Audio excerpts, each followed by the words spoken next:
이번 시간엔 자동 결산에 대해서 알아보도록 하겠습니다. 자동 결산 몇 가지 기억하시라고 그랬죠, 여러분? 5개.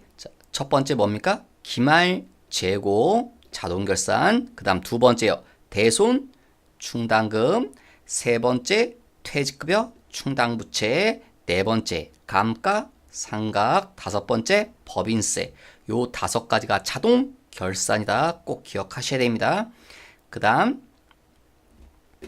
여러분 제가 나눠드린 자료가 있으실 겁니다. 요 첨부 파일 뭐라고 되어 있는 거예요? 결산이라고 되어 있는 첨부 파일이 있을 겁니다. 이걸 다운 받으셔가지고요. 이걸 클릭하시면 이렇게 압축 해제 경로라고 이렇게 멘트가 뜰 겁니다. 자, C 드라이브에 압축을 풀겠습니다. 그래서 압축 해제.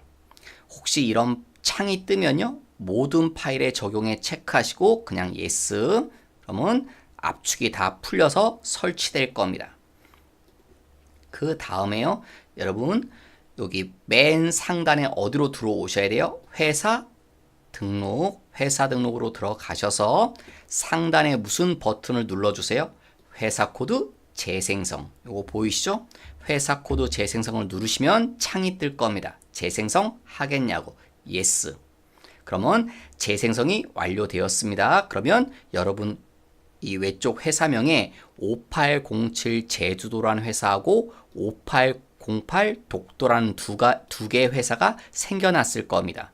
데이터를 다운받아서 설치하신 겁니다.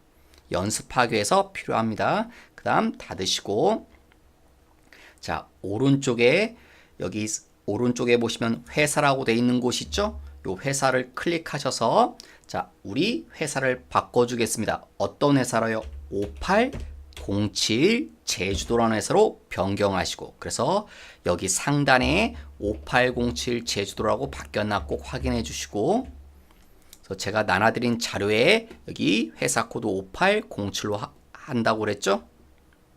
그 다음에 자동 결산은 어디서 작업을 하는 겁니까? 수동 결산은 여기 일반 전표 입력에 가서 했었죠. 자동 결산은 여기 오른쪽 맨 위에 결산 자료 입력 1월에서 12월. 자, 1번 기말 재고 자산에 대한 얘기가 나오네요. 첫 번째 기말 재고자산의 실사 결과 실사는 실제로 조사해 봤다. 그랬더니 원재료가 2,500만 원어치 있다. 자, 이걸 어디다 입력합니까? 위치만 아시면 어렵지 않다고 그랬죠. 여기 요 줄 기말 원재료 재고액에 얼마요? 2,500. 그 다음 제공품도 3천만 원 있다고 그랬죠. 여러분 위치를 좀 기억하시라고 한 이유가 떨어져 있습니다. 기말 원재료부터 제공품까지는요. 한 20줄 정도 대략 내려오셔야 됩니다. 찾아보십시오. 기말 제품 재고액 찾았나요? 그럼 여기다가 얼마? 3천. 그 다음 마지막 하나 더 있죠? 몇 줄 안 내려오시면 마지막으로 기말 제품 재고액 얼마요? 1,000. 그런데 여러분 여기 밑에 조그만 글씨 뭐 써 있습니다. 제품 200만 원은 위탁 매매. 위탁 매매가 뭡니까? 남한테 물건 팔아달라고 부탁하는 게 위탁 매매죠. 그 부탁을 받은 사람이 뭡니까? 수탁자라고 하죠. 수탁자가 보관하고 있대요. 위 금액에는 그러니까 위 금액은 여기 말하는 거죠. 이 속에는 포함이 돼 있지 않다고. 이 속에 포함되어 있지 않대요. 자, 이 200만 원 물건은요. 누구 겁니까? 우리 겁니까? 갖고 있기는 누가 가지고 있어요? 이 사람 수탁자가 가지고 있지만 이 물건은 수탁자께 아니죠. 이 물건은 우리 겁니다. 우리가 저 수탁자란 사람한테 부탁한 거죠. 내 대신 네가 좀 팔아달라고. 내가 수수료 좀 줄게. 이렇게. 그게 위탁 매매죠. 그러니까 이 200만 원의 물건은 우리한테는 없지만 우리 거죠. 그죠? 그래서 이 200만 원은 우리 거기 때문에 근데 포함이 되어 있지 않다라고 했으니까 이 속에 집어 넣어줘야 되는 겁니다. 그래서 우리가 가지고 우리 거 제품은 얼마다? 1,000이 아니라 1,200만 원이 우리의 제품이 되는 겁니다. 그래서 다시 여기 결산자로 입력 가서 여기 기말 제품 재고액에 1,000이 아니라 1,200이라고 써주셔야 됩니다. 예, 비교적 쉽죠? 아마 제 제가 생각할 때 기말재고 문제가 그래도 여러분 자동결산에서 좀 제일 쉽게 맞힐 수 있는 문제일 것 같습니다. 그 다음 두 번째, 대손 충당금. 대손 충당금은요, 상단에 요 버튼 뭐라고 써 있는 거요? F8 대손 상각이란 버튼을 클릭합니다. 클릭하시면 뜨죠? 뜨는데 대손 충당금은 누구예요? 기말 매출 채권에. 여러분, 저는 지금 문제를 조금 자세히 좀 친절하게 써줬습니다. 그 말은 매출 채권이 뭐냐면 가로 열고 써 있죠? 외상 매출금과 받을엄. 그 두 개를 매출 채권이라고 한다는 거. 그래서 여러분, 그냥 매출 채권이라고 시험에 나올 수도 있습니다. 외상 매출금 받을엄이란 말이 써 있지 않을 수 있습니다. 그래도 여러분은 매출 채권, 외상 매출금과 받을엄이다. 요 두 개에 대해서 몇 프로 설정하래요? 1%. 퍼센테이지는 여기를 조정하면 됩니다. 여러분이 2%다? 그럼 여기를 2%로 여러분이 바꿔주십니다. 2로. 지금 1%라고 했는데 여기 1%로 돼 있죠. 1로. 그러니까 1% 돼 있는 겁니다. 그러면 다 된 겁니다. 계산된 겁니다. 그래서 요게 답입니다. 왜 이게 답이냐면요. 지금 의미는 이런 겁니다. 외상 매출금의 잔액이 이겁니다. 내가 받을 돈이 얼마 있다? 5억 6,873만 9,600원 받을 돈이 그만큼 있습니다. 그런데 그 금액의 몇 프로요? 1%. 1%면 얼마가 되겠습니까, 여러분? 50, 500, 이 금액의 1%면 568만 7,306원일 겁니다. 1%면. 그러면 이 금액의 1%인 이거를 뭐로? 대손 충당금으로 해라. 대손 충당금이 뭐라는 겁니까? 돈을 못 받을 것 같다. 내가 받을 돈은 5억 6,873만 600원이 있는데 그 중에서 568만 7,306원은 못 받을 가능성이 매우 높아요. 못 받을 것 같아요. 그런데 옆에 보시면 여기 설정 전 충당금. 나는 이미 못 받을 거라고 예상한 금액을 있습니다. 얼마가 못 받을 거로 예상이 돼 있습니까? 15만 원은 이미 예상을 해놨습니다. 그러면 얼마만 예상하면 되는 겁니까? 요 금액만 예상하면 되는 거죠. 여기서 이거 빼면 나오겠죠. 컴퓨터가 대신 계산해 준 겁니다. 이게 그런 의미입니다. 받을엄도 마찬가지 의미고요. 그래서 예전엔 이걸 손으로 다 계산했지만 요즘은 컴퓨터가 좋아져서 컴퓨터가 다 계산해 준 겁니다. 그래서 요게 답입니다. 그래서 끝난 겁니다. 그런데 조심할 건 매출 채권에 대해서만 해야 됩니다. 매출 채권이 누구라고요? 외상 매출금고 받을엄. 요 두 개만 해야 됩니다. 그러니까 누구는 하면 안 돼요. 단기 대여금과 선급금은 하라는 말이 없기 때문에 얘네는 하면 안 됩니다. 그래서 요 두 개가 요 자리가 답이거든요. 그래서 요 두 개를 0으로 만들어 놓으셔야 됩니다. 얘는 하지 않아야 되기 때문에 요 두 개는 0으로 바꿔 놓으셔야 됩니다. 그 다음에 밑에 무슨 버튼 눌러주시면 돼요? 결산 반영. 결산 반영 버튼을 눌러주시면요. 여러분 요 밑으로 내리시면 4번 판매비와 관리비 밑으로 내리면 여기 대손 상각이라고 해서 밑에 외상 매출금 받을엄이죠. 요 옆에 숫자 들어와 있는 거 보이나요? 아까 결산 반영 버튼을 눌러줘 갖고 이 자리에 숫자들이 전해져 온 겁니다. 예, 비교적 쉽죠, 여러분? 이거 눌러서 몇 퍼센트 하나 그리고 누구를 하라고 했냐 그것만 확인하시면 되겠죠. 그래서 결산 반영 눌러주시면 된 겁니다. 그 다음 세 번째 퇴직 급여 충당 부채. 이건 상단에서 요 버튼 퇴직 충당이라고 써 있는 거 이걸 클릭하십니다. 그러면 창이 뜰 겁니다. 자, 사무직, 생산직. 그 다음에 이런 멘트가 나오죠. 추계액의 몇 프로요? 100%를 설정한다. 여러분 추계액이 어디 써 있습니까? 요 자리가 추계액이죠. 100%는 뭡니까? 전부 다. 그래서 전부 다 하라는 겁니다. 이거 다 설정한다는 겁니다. 8,500, 400. 이 말의 뜻이 뭐예요? 사무직 직원들을 위해서는 퇴직급여 추계액은요. 퇴직금 얼마 정도 줘야 되는지 추정적으로 계산해 본 겁니다. 그러니까 사무직 직원들을 위해서는 8,500만 원의 퇴직금이 필요합니다. 그런데 이미 설정 전 퇴직급여 충당부채, 우리는 이거 하기 전에, 설정 전에 이미 직원들 주려고 퇴직급여 충당부채 이미 준비해 둔 게 있습니다. 얼마를요? 2,630은 준비를 해뒀습니다. 8,500이 필요한데 2,630은 준비가 끝났습니다. 그러면 얼마만 더 준비하면 된다는 소리입니까, 여러분? 2,630을 빼보면 되겠죠. 그럼 얼마요? 5,870만 원만 추가로 준비해주면 되는 겁니다. 사무직도 마찬가지고요. 이건 생산직은 생산직 직원들을 위해서 그렇게 하는 거고요. 그러니까 생산직 직원들을 위해서는 얼마 준비하면 될까요? 2,000 준비하면 되겠죠. 왜? 4,000이 필요한데 2,000은 이미 준비가 됐다고요.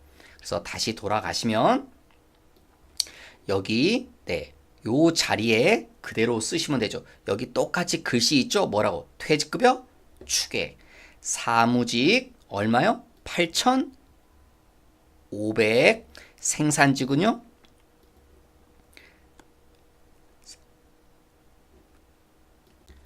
생산직 직원에 대해서도 그래서 추가로 적립을 하시면 됩니다. 네, 한 가지 주의하실 게인데, 저도 지금 그런데 이게 시험에도 이렇게 가끔 출제자가 이렇게 좀 장난친다고 이렇게 바꿔놓는 경우가 있습니다. 그 말은 뭐냐면 윗줄이 뭡니까, 여러분? 사무직입니다. 지금 제가 주어진 자료 윗줄이 사무직이죠? 아랫줄이요. 생산직입니다.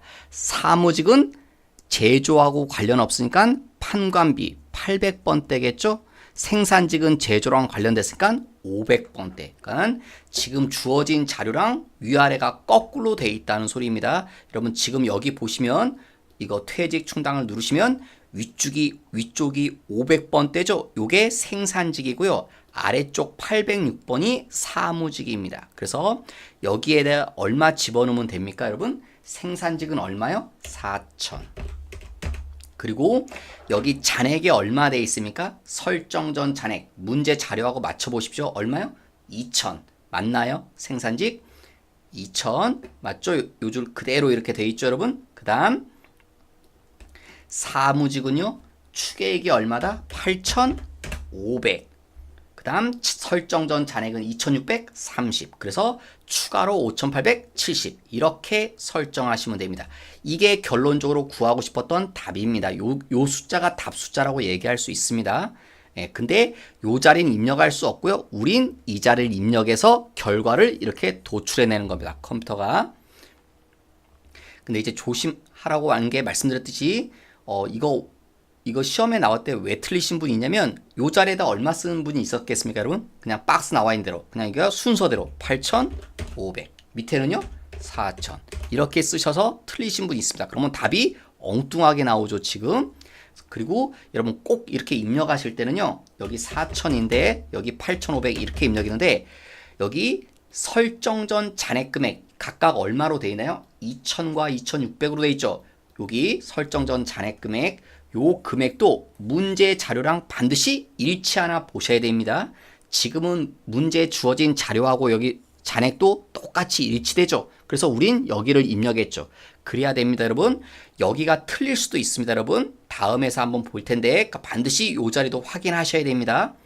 그 다음 뭘 누르면 되냐면 이제 밑에 결산 반영 버튼을 눌러줍니다.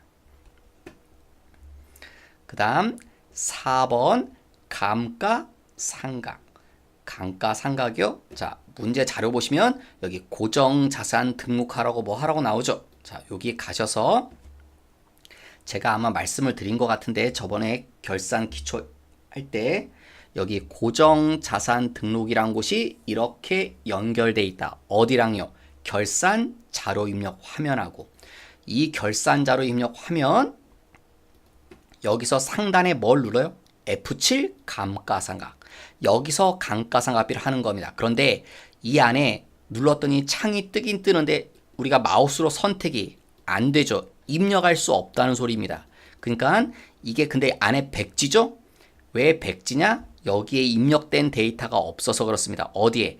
고정자산 등록에. 여기에 아무것도 입력이 안 돼 있어서 그렇습니다. 그래서 여기 가서 지금 우리가 클릭해도 아무런 자료도 불러오지 않는 겁니다. 그래서 지금 이 문제처럼 고정자산 등록하라고 그랬죠? 그럼 여기 고정자산 등록을 먼저 하셔야 됩니다. 클릭.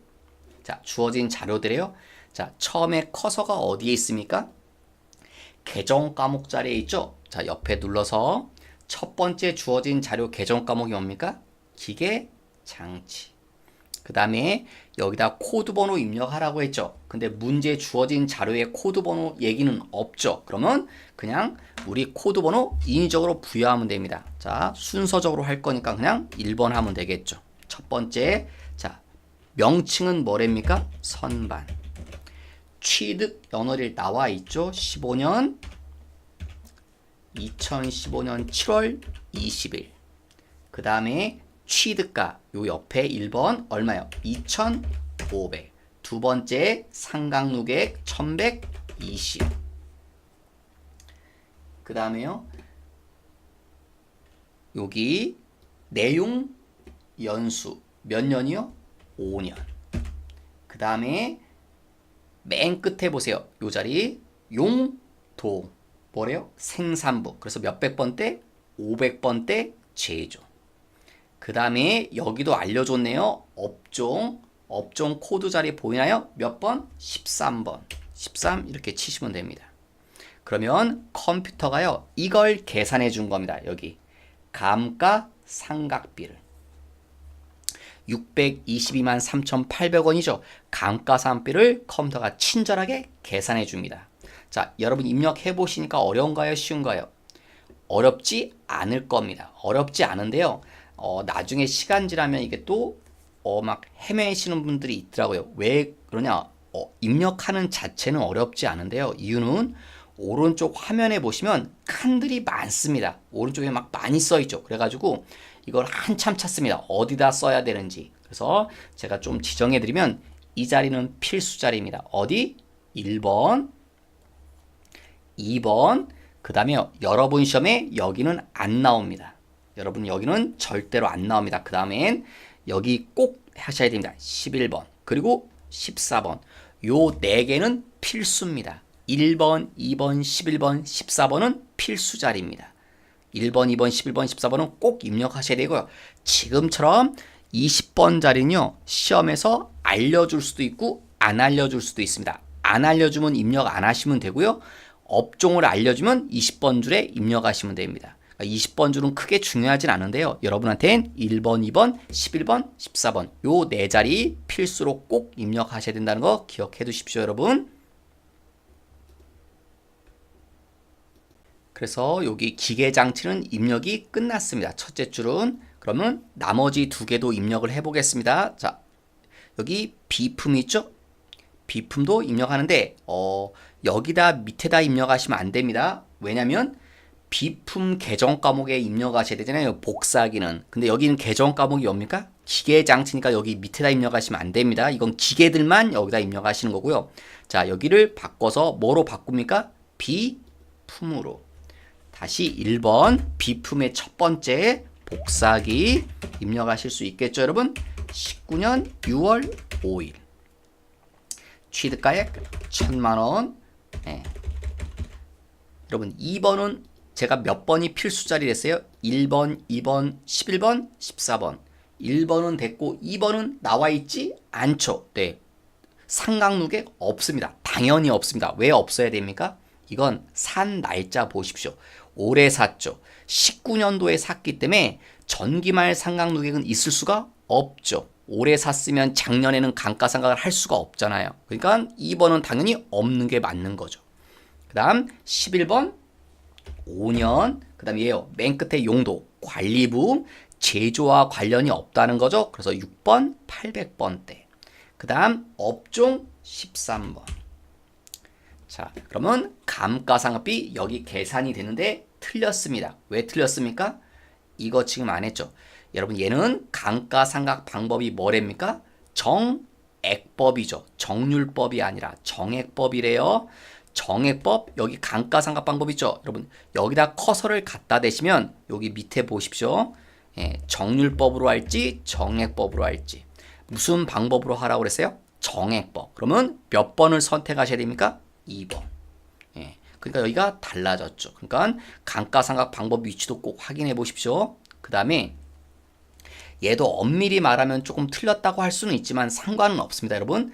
얘는요, 지금 얘 1번 자리에다가 원래는 1번 자리에 입력하는 게 아니라고요. 아니라요. 그래서 1번 자리가 아니라 얘는 요 4번 줄에 보시면 이렇게 써 있죠. 뭐라고? 단기중 취득이라고. 단기중 취득의 쉬운 말로 뭡니까? 올해 취득, 산 거. 이건 올해 샀죠. 19년도가 올해니까. 그래서 사실 올해 샀다 얼마 주고 1,000만 원. 여기다 입력하시는 게 원래 올바른 방법입니다. 그런데 상관없습니다, 여러분. 왜?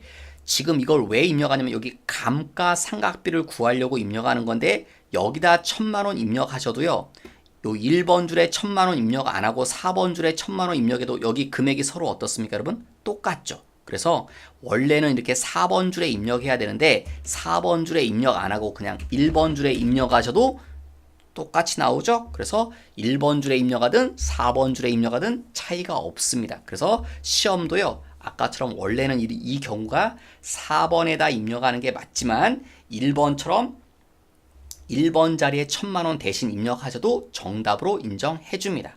실무도 뭐 그렇게 많이들 하거든요, 여러분. 그래서 아마 교재들은 여기 4번 줄에 있을 겁니다. 아마 여러분 보시고 있는 교재들은. 근데 1번에 써도 크게 상관은 없습니다, 여러분. 그러니까 좀 통일하시는 게 낫겠죠, 여러분 공부하실 땐. 그래서 그냥 저는 1번 줄에 썼습니다. 원래는 4번 줄에 써야 되지만. 그 다음 마지막 하나 더 있죠. 예, 누구래요? 계정 과목이 개발비. 1번 자동 냉각 장치 18년 1월 1일. 정액법이라고 돼 있네요. 그 다음 기초가액 얼마? 2,000 얼마? 400. 그 다음 여기 해야 되죠? 11번 5년. 본사니까 800번 되죠. 제조와 관련 없으니까. 그 다음에 여기요 63번. 자, 이러면 됐나요? 이거 오답입니다. 잘못 입력하신 겁니다. 왜 잘못 입력했냐면 잠깐 차이점을 비교해 드리면요. 우리가 지금 기계 장치하고 비품은요. 유형 자산입니다. 기계 장치하고 비품은 유형 자산이었죠? 지금 이 개발비는 뭡니까? 무형 자산이었습니다. 입력하는 방법이 조금 틀린데 어디가 틀리냐면요. 요 자리가 틀립니다. 요 1번 줄. 기초 가액. 요 자리 말하는 겁니다. 여기다 어떤 것들을 입력했습니까, 여러분? 화면에서 그 주어진 자료에서 이거 보고 입력하셨죠? 취득 가액을 입력했습니다. 그런데 무형 자산은요. 취득 가액을 입력하는 게 아니라 이걸 입력하셔야 됩니다. 전기말 장부 가액을 입력해야 됩니다. 1번 줄에다가. 전기말 장부가, 여러분 장부가 여러 번 들었죠? 장부가가 뭡니까? 취득가액에서 빼기 뭘? 상각 누계 빼줘야 된다. 근데 앞에 무슨 말이 붙었습니까? 전기말. 그래서 어디? 전기말 상각 누객을 빼준 걸 말합니다. 취득가액에서 전기말 상각 누객을 빼준 걸 전기말 장부 가액이라고 합니다. 그래서 요 1번 줄에 어떤 숫자를 입력해야 되냐면 여러분 주어진 자료에서 빼보십시오. 취득가 얘 얼마입니까? 2,000. 얘가 얼마입니까? 400. 둘이 빼면 얼마가 나옵니까? 1,600이 나오죠, 여러분. 그래서 이 줄에 1,600을 입력하셔야 됩니다. 왜 그래야 되냐면 지금 이 컴퓨터가 그렇게 돼 있어서 그렇습니다, 여러분. 여기가 제가 여기를 구하는 게 목적이라고 하는데 계산이 지금 얼마입니까? 상각비가 480. 잘못됐습니다. 왜냐? 손으로 한번 해볼까요? 여러분 정액법 어떻게 계산하나요? 정액법 취득가액에서 취득가에서 잔존 가치를 빼서 내용 연수로 나눠주는 거죠. 취득가 얼마입니까? 2,000. 잔존 가치는요. 주어져 있지 않은데 0이죠. 왜 0입니까? 무형 자산은 잔존 가치를 0으로 하죠. 그게 원칙이니까 몇 년 하라고 그랬어요? 5년. 그러니까 얼마가 나와야 됩니까, 여러분? 400만 원이 나와야 되죠. 상각비가. 근데 얼마가 나왔습니까? 이 자리 보면 480. 답이 잘못됐다고요. 400이 나와야 되는데 480이 돼 있거든요. 컴퓨터가 계산을 잘못한 이유가 우리가 입력을 잘못해서 그렇습니다. 이거 컴퓨터가 이렇게 구성되어 있기 때문에 그렇습니다. 시스템이. 그래서 무형 자산일 땐 전기말 장부가를 입력합니다. 이게 조금 아마 헷갈릴 것 같은데 그나마 다행인 건 여러분 시험에는 얘가 나온 적이 한 번도 없습니다. 이게. 근데 제가 왜 했냐? 그냥 연습 삼아 했습니다. 왜냐면 여태 시험에 안 났다고 해서 영원히 안 나온다는 보장은 없거든요. 그래서 연습 삼아서 제가 무형자산도 입력하는 방법을 여러분한테 연습시켜 드리려고 해서 무형자산도 추가한 겁니다, 여러분. 그래서 시험엔 거의 이것만 나옵니다. 이렇게 유형자산만 여기다 입력하라고 내지만 무형자산도 뭐 내려면 낼 수는 있죠. 그때 아마 요 1번 자리를 주의하시라는 소리입니다. 무형자산은 혹시나 나온다면. 그래서 요 내용은요, 뭐 조금 어렵다고 생각하시면 그냥 보지 마시고 시험에 나올 가능성은 그렇게 높지는 않지만 그래서 조금 나는 좀 여유가 있다 그럴 때는 조금 보도록 하십시오. 무형자산 하는 것도 여유가 있으시면 그때. 자, 그래서 요 자리가 2000이 아니라 1600을 그러면 제대로 된 숫자 400만 원이 나오시죠. 네, 이렇게 해서 입력이 다 끝났습니다. 자, 입력하셨으면 그 다음은 쉽습니다. 자, 다시 결산자료 입력으로 가십시오. 결산자료 입력 가서 다시 한번 이거 눌러보십시오. F7 감가상각. 그러면 우리가 3개 입력했던 것들이 다 불러오죠. 그리고 뭐 누르시면 됩니까? 결산 반영 버튼. 그러면 다 끝나신 겁니다. 그 다음 마지막 5번 법인세 어디다 한다? 맨 하단에 있습니다. 위치 거의 밑바닥에. 그래서 여기 9번 줄 보이시죠? 법인세 요 자리로. 자, 어떻게 하랬습니까, 여러분? 법인세 등 오시면 선납세금에 여기 숫자가 180이 있죠? 자, 이걸 알려주고 있는 거죠. 이렇게. 선납세금에는 이렇게 써있죠, 여러분? 그래서 180이다. 요 얘기 있는 거죠. 자, 선납세금에 있는 숫자를 역한에다 그대로 옮겨 써라. 그대로 역한에 옮겨 쓰십시오. 그 다음에 여기 아래 칸 추가 계상액에 어떤 거? 우리 법인세 얼마 계상해야 된대요? 법인세 추산액 2천. 그러면 2천에서 여기 선납세금에 써있는 숫자를 빼십시오. 2천만 원 마이너스 180. 그러면 얼마가 나오세요? 1820을 추가 계상액에 씁니다. 추가 계상액 자리에 1820을. 그러면 여기 9번 법인세 등에 2천만 원 나오는 거 보이시나요? 그래서 법인세 추산액 2천이 계상된 겁니다. 이거 말뜻이 뭐라고요? 우리가 내야 될 세금이 얼마 정도다? 2천만 원입니다. 그런데 선납세금이 뭡니까? 미리 낸 세금 180만 원은 미리 냈어요. 그럼 또 내면 안 되겠죠? 그래서 추가로 내야 될 세금이 얼마다? 1820만 원이란 소리입니다. 그래서 법인세 등 2천이 계상된 겁니다. 그래서 지금까지 자동 결산에 대한 5가지 사항을 알아봤습니다. 그 다음에 나는 이제 결산을 다 했다. 그러면 이 화면에서 그냥 나가시면 안 되고요. 반드시 마지막으로 뭐 눌러줘라? 요 버튼, 점표 추가 버튼 눌러서 yes. 그리고 나오셔야 됩니다. 그러면 법인세 등 계상 문제까지 해서 자동 결산 5가지에 대해서 다 알아봤습니다. 자, 그 다음 다시 한번요. 무슨 회사요? 독도라는 회사가 있네요. 독도라는 회사 가지고 다시 한번 연습을 해보겠습니다, 여러분. 자, 오른쪽에서요. 여기 회사 변경하는 회사 버튼을 클릭하셔서 회사를 바꿔볼게요. 누구로요? 5808 독도라는 회사로 변경. 그래서 여기 독도라는 회사로 떴나 보십시오. 그 다음에 자, 뭘 눌러요? 여기 오른쪽 제일 상단에 결산 자료 입력 1월에서 12월 들어오셨나요? 자, 그리고 문제 주어진 자료 볼게요. 1번 얘는 요게 앞에서 푸던 게 좀 기본적인 형태의 문제고요. 요 뒤에가 약간 변형된 겁니다. 그러니까 난이도가 조금 더 있습니다. 지금 하는 게 재고에 대한 얘기가 나왔죠. 자, 여기 장부는 기록된 거죠. 그러니까 원재료가 장부에 의하면 500만 원어치가 있어야 돼요. 근데 실제로 창고에는 얼마치밖에 없습니까? 400만 원어치밖에 없습니다. 이유는 여기 요 차이 때문에 생긴 거죠. 수량 때문에. 그죠? 물건이 몇 개 사라진 겁니까? 200개 없어진 거예요. 원래는 1000개 있어야 되는데 기록에 의하면 실제로 창고 가서 열어봤더니 800개밖에 없어요. 200개가 사라졌습니다. 이런 걸 보고 뭐라고 합니까? 감모라고 하죠. 그래서 밑에도 감모라는 표현이 나오죠. 물건이 사라졌다, 감모입니다. 제공품은 감모가 없죠. 그대로죠. 그래서 기록과 실제가 똑같죠. 제품도 사라졌죠. 200개가. 그래서 감모가 발생했습니다. 여러분, 감모는 시험에 잘 나옵니다. 감모가 나오면 반드시 정상이다, 비정상이다. 정상이란 말은 뭐다? 원가성이 있다. 비정상은 원가성이 없다. 이 말하고 같은 말이라고 그랬죠. 그래서 원재료 감모 손실은 원가성이 없다. 뭐라는 겁니까? 비정상. 제품은요? 정상이라는 거죠. 원가성이 있다고 했으니까. 자, 그 다음에 이거요. 정상적인 건 뭐로 한다? 원가로. 비정상적인 건 영업의 비용으로.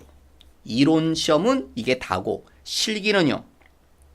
실기시험, 지금처럼 실기시험으로 나올 땐 정상적인 건 무시하라고 그랬죠. 정상적인 건 무시합니다. 비정상적인 건 일반 점표 가서 여러분이 직접 입력하셔야 되고, 이걸 머릿속에 먼저 떠올리셨어야 됩니다, 여러분. 그래서 제품 감모 손실은 원가성이다. 정상적이죠. 이건 무시합니다. 비정상적인 것만 일반 점표 가서 해주셔야 됩니다. 자, 그리고 그 전에 여기다 재고에 대한 얘기를 씁니다. 쓸 때 결산자로 입력해서 재고에 대한 기록 여기다 다 입력해야 되는데 여기에는요 실제대로 입력하시는 겁니다. 그래서 여기 입력할 때는요 어느 쪽 금액을 보고 실제 금액대로 입력합니다. 그래서 원재료는 얼마? 400을 입력하는 겁니다. 장부상 숫자를 보고 입력하는 게 아닙니다. 실제대로 하시는 겁니다. 있는 사실 그대로 발표해야 되기 때문에. 그래서 기말 원재료에 400, 그 다음 내려서 기말 제공품에 얼마? 1600 실제대로, 기말 제품에 4800 실제대로. 그 다음에 끝난 게 아닙니다. 끝난 게 아니라 어디 화면 열어야 돼요? 일반 점표 입력 열어서 몇 월? 12월 31일 가셔서 여러분이 여기다 직접 분개해 주셔야 됩니다. 뭐? 비정상 감모 손실은 누가 비정상이었습니까? 원재료가. 자, 감모가 뭐라고요? 물건이 사라졌다. 사라졌다. 대변. 어떤 물건이요? 원재료라는 물건이 사라졌다. 얼마치가 사라졌습니까? 원래 500만원어치가 있어야 되는데 400만원어치밖에 없죠? 100만원어치 물건이 사라졌습니다. 그리고 차변에 이걸 보고 뭐라고 한다? 영업의 비용 중에 하나인 재고자산 감모 손실로. 그 다음에 저 틀렸죠 지금? 왜? 요 자리 빼먹었습니다. 대변에 원재료, 상품, 제공품, 제품 그런 이름들을 쓰면 기억나시나요? 이 자리 적요 몇 번? 8번 꼭 해주셔야 됩니다. 이게 비정상 감모 손실에 대한 회계 처리. 그래서 일반 점표 와서 여기까지 해주셔야 됩니다. 누구는 안 할 겁니까?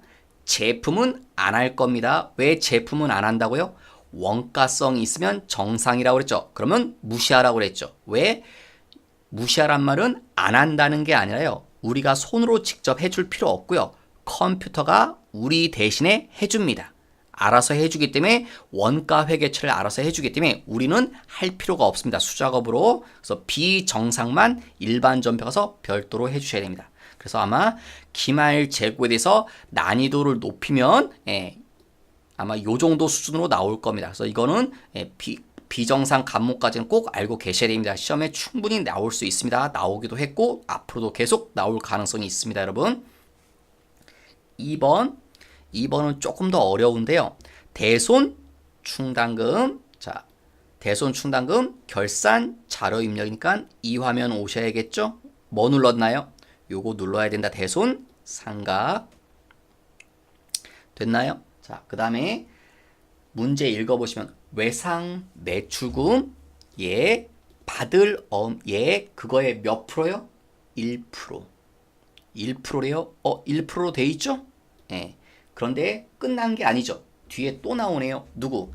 단기 대여금과 누구는? 미수금은 2%. 단기 대여금과 미수금은 2%래요. 단기 대여금과 미수금은 2%다. 그러면 지금 얘네들이 요게 답인데요. 요게 답인데 이게 끝난 게 이게 다 무슨 몇 프로 금액으로 계산된 겁니까? 1% 금액으로 계산된 거기 때문에 우리가 고쳐줘야 됩니다. 누구는? 단기 대여금하고 미수금은 몇 프로입니까?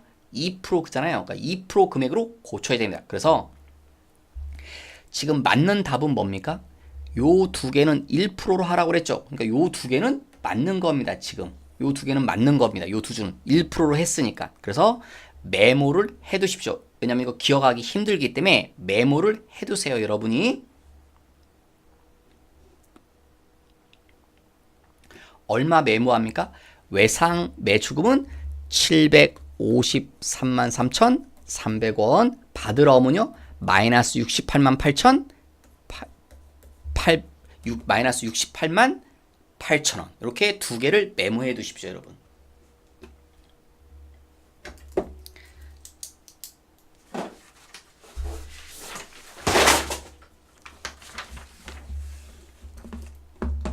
자, 메모해 두셨나요? 그 다음에 메모하셨으면 이제 단기 대여금하고 미수금도 하셔야 되죠, 여러분? 단기 대여금하고 미수금 이건 몇 프로로 합니까? 2%로. 그럼 요 자리를 몇 프로 수정합니까? 2%로. 그러면 단기 대여금하고 미수금은 2%, 20만 원과 46만 원이 컴퓨터가 계산해 준 답입니다. 요게 맞습니다. 예, 그럼 됐죠? 예, 그런데 이 상태로 끝나시면 안 되고요.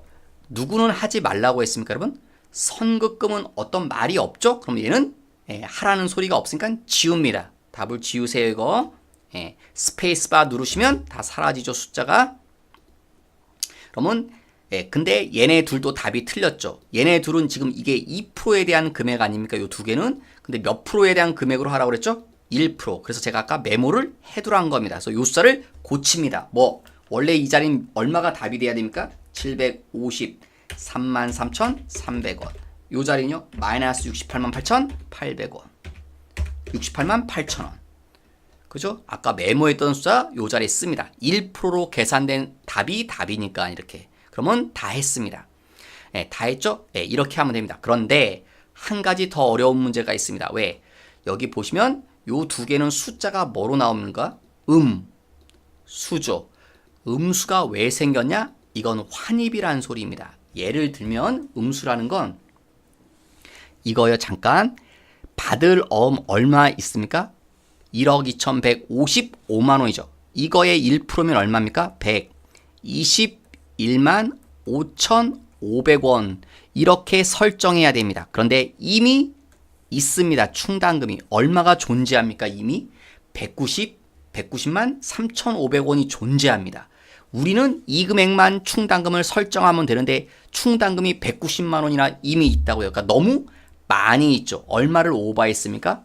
이 숫자를 오버했다고요. 그러니까 충당금이 너무 많으니까 어떻게 해야 됩니까? 줄여줘야 되죠. 그걸 보고 뭐라고 하는 겁니까? 환입. 대손 충당금 환입. 그래서 요 두 개는 대손 충당금 환입이라는 겁니다.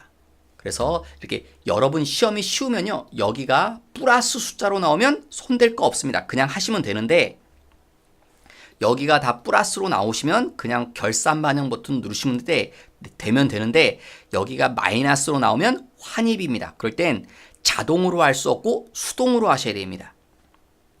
수동으로 하라는 소리는 여기서 하지 말고 물론 얘는 되는데 얘가 안 돼서 그렇습니다. 여러분 또 전에 설명했더니 이건 되는데 이게 안 됩니다. 요 마이너스가. 그래서 그냥 저는 통일하기 위해서 말씀을 드린 겁니다. 환입 분계는 자동으로 안 된다. 수동으로 하라. 자동으로 안 된다는 말은 여기서 하지 말라. 그래서 여기서 숫자를 지웁니다. 근데 그냥 지우면 또 기억이 안 납니다, 여러분. 그래서 뭐 하셔야 됩니까? 메모하셔야 됩니다. 메모하십시오. 뭐 마이너스 68만 8천원 또 마이너스 46만 원 두 개를. 근데 누구에 대한 겁니까? 하나는 받을 받을 어음에 대해서 마이너스 68만 8천 원, 미수금에 대해서 마이너스 46만 원을 메모해 두십시오. 그 다음에 요 두 숫자를 지웁니다. 음수는 메모한 다음에 지울 것. 지운 다음에 뭘 눌러요? 결산 반영. 그 다음에 끝난 게 아니라요. 두 개밖에 안 했죠. 음수는 지웠잖아요. 그 두 개는 일반 전표 가서 환입분계는 또 수동으로 직접 하셔야 됩니다. 오셔서 자 받을 어음에 대한 대손당금을 줄여줘야 된다. 차변 가서 대손 충당금이 감소돼야 된다. 누구요? 받을 어음에 대한 거. 얼마 감소시킨다고요? 68만 8천 원. 그리고 대변에 이런 걸 보고 뭐라고 한다? 대손 충당금 환입. 몇 번 써야 됩니까? 받을 어음, 이거 받을 어음에 대한 거니까 800번대 대손 환입. 그 다음 또 차변에 대손 충당금을 감액시켜야 된다. 누구요? 미수금에 대한 대손당금을 줄여줘야 된다. 얼마를? 46만 원. 대변 뭐라고 합니까? 대손 충당금 환입. 근데 얘는 몇 번 써야 됩니까? 900번대. 미수금이나 대여금에 대한 건 900번대 환입 코드를 써야 되죠. 외상 매출금이나 받을 어음에 대한 환입은 800번대고. 그래서 이렇게 네 줄에 대한 분계를 하셔야 됩니다. 환입 분계는 일반 전표 와서 해주셔야 된다는 거. 예, 이렇게 내면 제 생각에 이 수준으로 내면요. 대손 충당금의 문제에서 낼 수 있는 최대한 어려운 난이도 낸 겁니다. 최대 난이도로.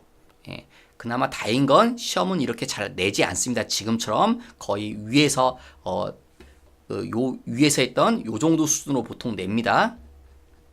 그러니까 조금 나는 이제 이런 거는 충분히 자신이 있다 그럴 때는 요 환입 분계까지 조금 이렇게 연습을 하십시오. 아마 이제 회계 1급에선 잘 출제 안 되지만 그 위에 나중에 여러분이 세무 2급이나 세무 1급 혹시 관심이 있으시면 그 위에서는 이런 게 충분히 출제될 수 있습니다. 대손상금 환입 분계도. 그 다음 세 번째 퇴직급여 충당부채. 자, 결산 자료 입력 와서 뭐 누르죠? 요거 퇴직 충당을. 근데 조심할 게 하나 있죠, 여러분? 조심할 게 뭐냐면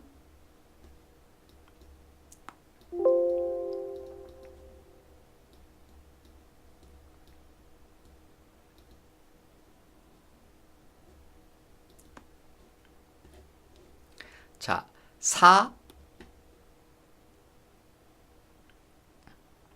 무직과 뭐요? 생산직 그렇게 나왔습니다. 사무직과 생산직. 근데 사무직은 얼마입니까, 여러분? 사무직 얼마로 하라고 그랬죠? 8,500. 누가요? 퇴직급여 추가액이 8,500. 그래서 요 자리죠. 추계액 8,500. 사무직이니까 여기 800번대 코드에다 하셔야죠. 얼마? 8,500. 그 다음 생산직은 얼마요? 퇴직급여 추계액이 5,000. 그러면 요 자리에 5,000.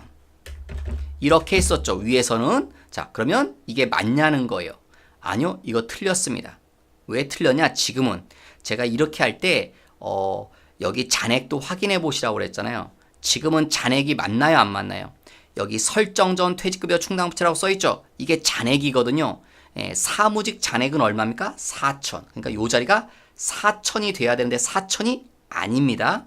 생산직은요 2,000인데 요 자리가 2,000이 아닙니다, 여러분.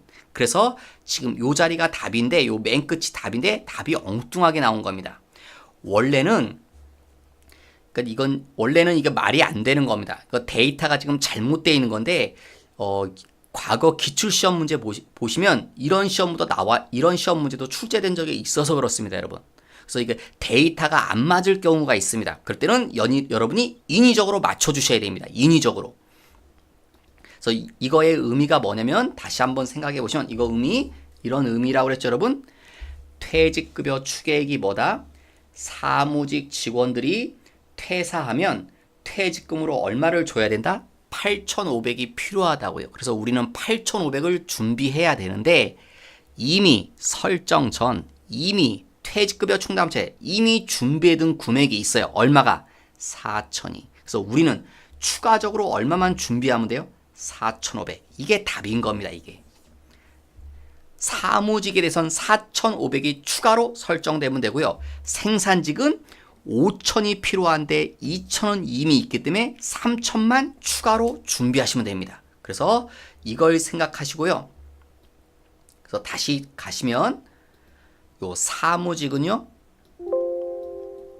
사무직은 요 자리가 추가 설정액인데 얼마가 되면 된다고요? 3,000이 나오시면 됩니다. 그래서 요 자리가 답이에요. 요 자리가 4,500이 되면 되시고 요 자리가 추가 설정액 사무직 4,500, 생산직은 얼마? 3,000이 되면 되는데 이 자리를 가장 좋은 건 요 자리를 3,000 여기 숫자를 3,000 아래 숫자를 얼마요?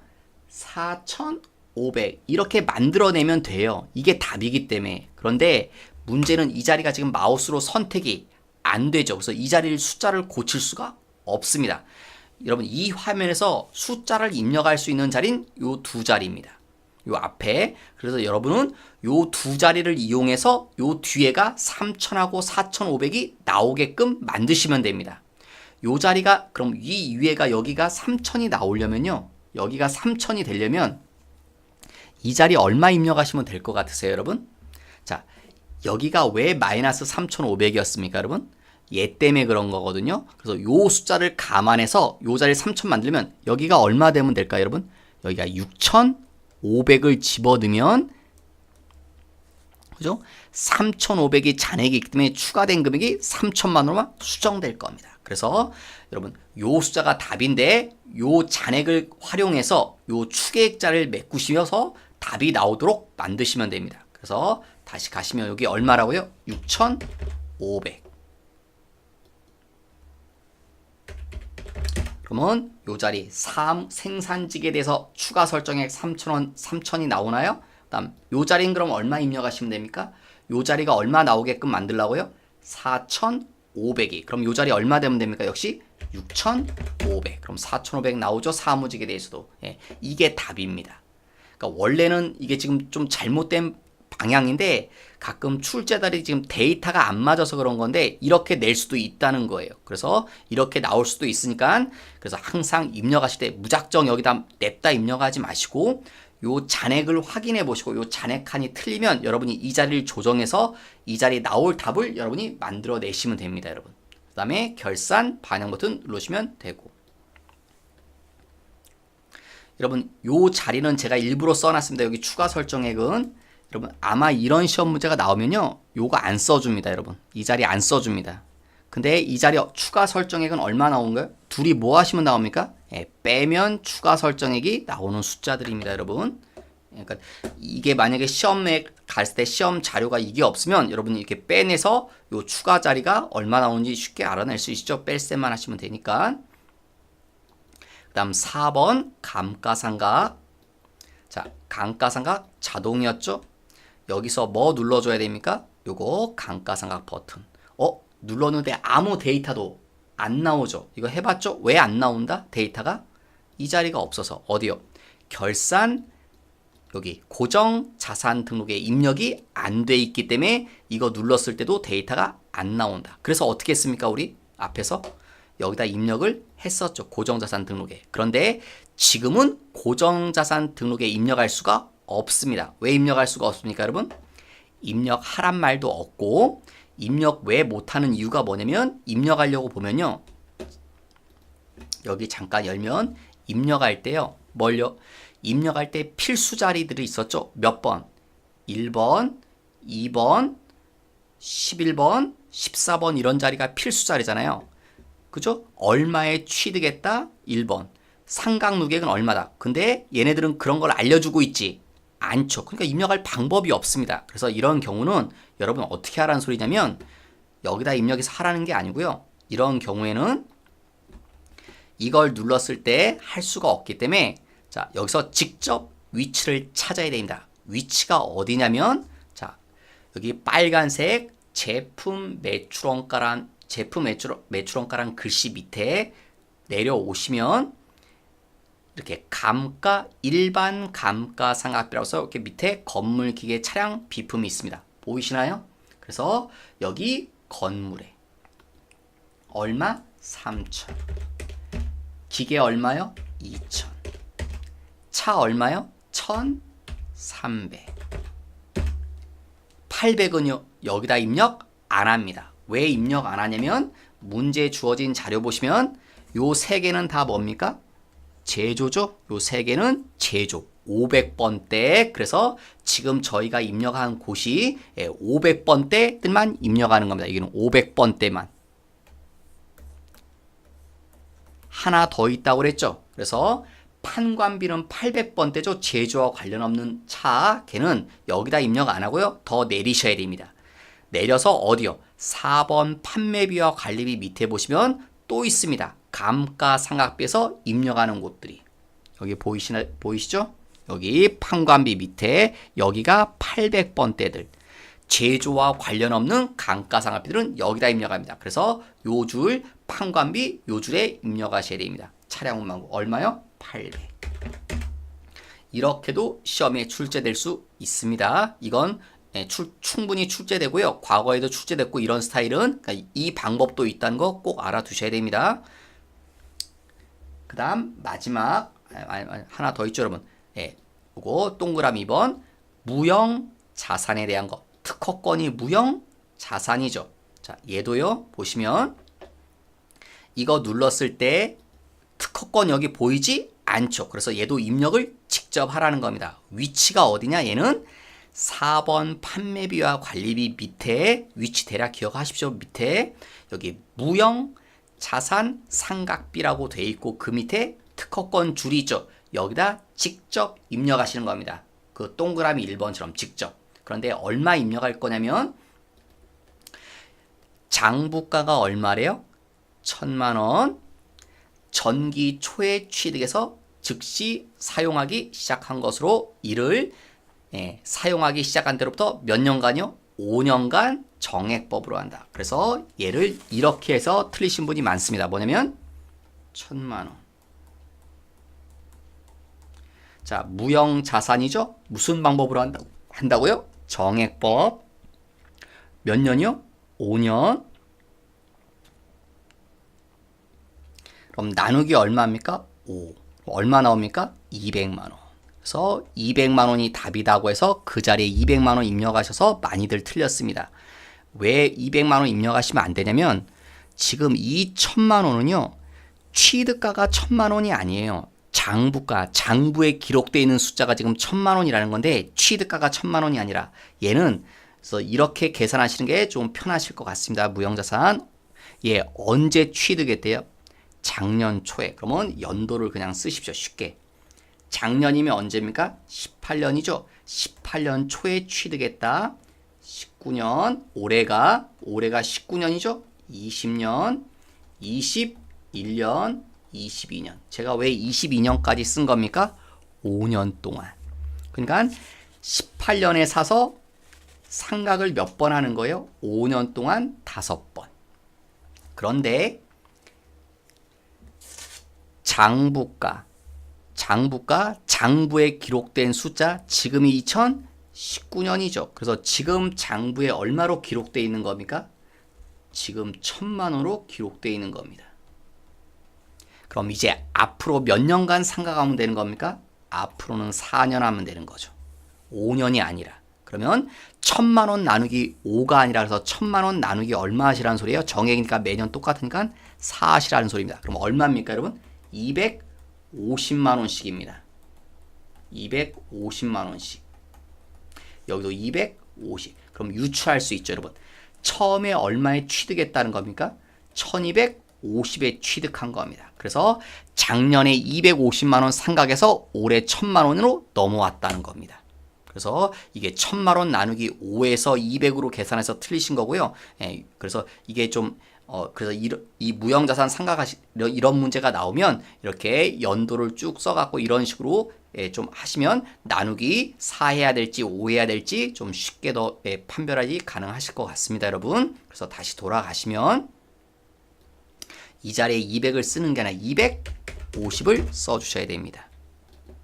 그 다음 마지막 법인세의 위치 어디라고요? 밑바닥. 그런데 위에 거랑 다르죠, 여러분? 위에 문제는 여기 번호도 보면 알겠지만 가로 2번이잖아요, 여러분. 그죠? 가로 1번이 없죠?